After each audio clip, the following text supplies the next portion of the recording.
Help Us on the Way for Orchestra is a symphony, and I would love to hear performed this June 2026. Oh my goodness. In today's video, I'd like to share with you some of the beauty of Help Us on the Way and why I think it is so unique. And we'll be looking at the noble section of Help Us on the Way. It's right before the roller coaster ending, which a lot of people know from the first movement called A Safe Home. Let's begin.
Okay, so first what we have is what they call the chords of majesty.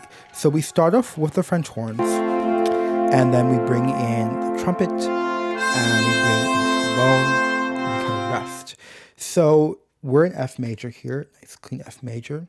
And one thing to understand, I think many of us know, is like if you think back to the Renaissance or medieval era, brass, like some of the brass playing is very simple and just so gorgeous. Like there's one, I can't remember the composer we used to love when I used to play in brass ensemble, but I also think of like Monteverdi. There's like a lot of passages where it's like Orfeo, where it's just simple, even same harmony, and it just sounds so awesome. And that's like really hard to convey on MIDI. I'm doing the best I can, but I think when we hear it live, it's going to be really spectacular.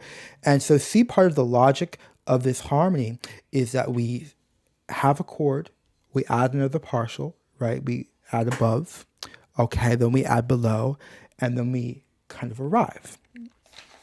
So next we have the unexpected resolution. So at measure, whatever that is, I can't see, 200, 202, we have kind of a sonata, and notice how the chord feels complete. But we're in F major, so we've been on F major chord this whole entire time. But in the vocabulary of Help Us on the Way, there are moments that feel more complete. So whereas, you know, in a traditional symphony, you would have completion by doing a 5-to-1 resolution, a perfect authentic cadence in particular. But in Help Us on the Way, it's a little bit different. We have these chords that feel incomplete in retrospect. You can also check out the D minor section of the symphony. It works in a very similar manner. Now I'd like to show you before the trombone solo. So this orchestration, I have to say, is very Beethoven-like, and I hesitate to say that because it's how could, listen, I see a similarity, okay?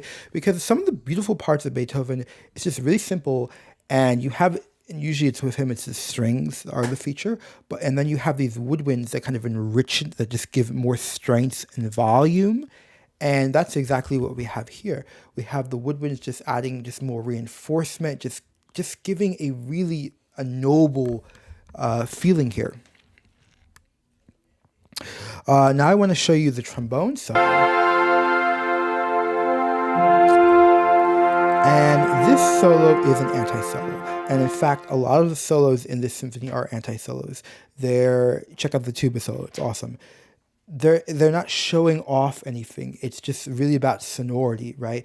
And here you really got to use your imagination. Like a trombone is kind of like, especially in this range, it's kind of like a baritone, the singer, right? It's just like really melodic. And think about the smoothness, maybe they'll be using vibrato. So there's something just like so beautiful about saying so much with so little.